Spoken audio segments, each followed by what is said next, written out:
Hi friends, మీకు ఈ video నచ్చితే లైక్ చేయండి, సబ్స్క్రైబ్ చేయండి. లక్ష్మి, జయదేవ్ ఇద్దరు గార్డెన్లో నిల్చొని మాట్లాడుకుంటూ ఉంటారు.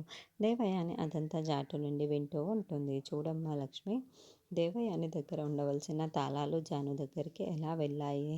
తర్వాత బీరువాలో ఉండవలసిన ఆ నగ ఇంట్లో లేకుండా నగల షాప్లోకి ఎలా వచ్చింది? అసలు ఆ నగని ఎవరు తీసుకెళ్లారు? ఎవరు నగల షాప్లో ఆ నగని అమ్మేశారు?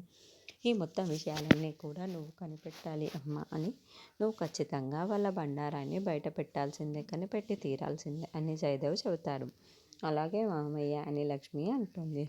వెంటనే దేవయాని మనిషి దగ్గరికి పరిగెత్తుకుంటూ వచ్చి, మనిష కొంప మునిగిపోయింది, ఇప్పుడు సీసీటీవీ ఫోటేజ్లలో చూడాలి అని చెబుతున్నారు. ఎందుకంటే ఆ నగని ఎవరు బయటికి తీశారు, ఎవరు ఆ నగల షాపులో అమ్మేశారు అన్న దాని గురించి సీసీ కెమెరా ఫుటేజ్లో తప్పకుండా చూడాల్సిందే అని పట్టుబడుతున్నారు.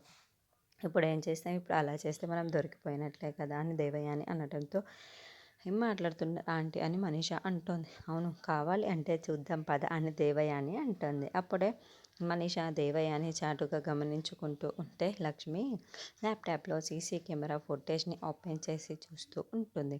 అప్పుడే మిత్ర కూడా అక్కడికి వస్తాడు. జైదు ఆల్టేట్ పక్కనే నిల్చొని ఉంటాడు.